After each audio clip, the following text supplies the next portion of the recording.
यह कहानी है सम्राट पृथ्वीराज चौहान के दिल्ली तक के सफर की कि कैसे सम्राट पृथ्वीराज चौहान दिल्ली के सम्राट बने।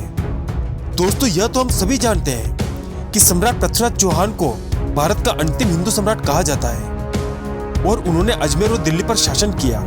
लेकिन वे दिल्ली के सम्राट कैसे बने, ये बहुत ही कम लोग जानते हैं। तो चलिए जानते हैं इसके बारे में। सम्राट पृथ्वीराज चौहान का शौर्य और पराक्रम सिर्फ हिंदुस्तान में ही नहीं, उसके आसपास के देशों में भी फैला हुआ था।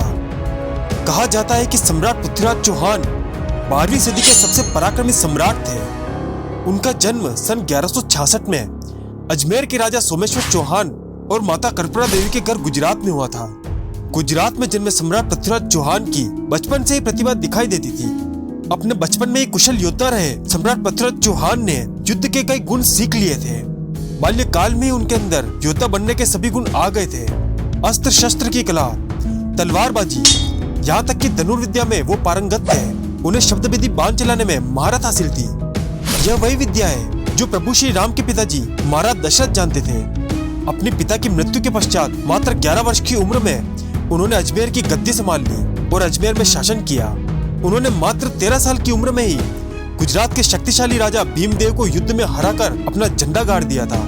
पृथ्वीराज चौहान की तरह उनकी सेना भी बहुत बलवान थी।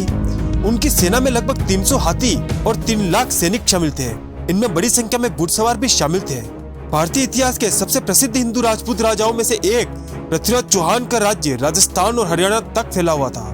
उस समय दिल्ली पर पृथ्वीराज चौहान के दादा अंगम का राज हुआ करता था। उन्होंने पृथ्वीराज चौहान के साहस और बहादुरी की कई कहानियां सुनी तो वे बहुत प्रभावित हुए।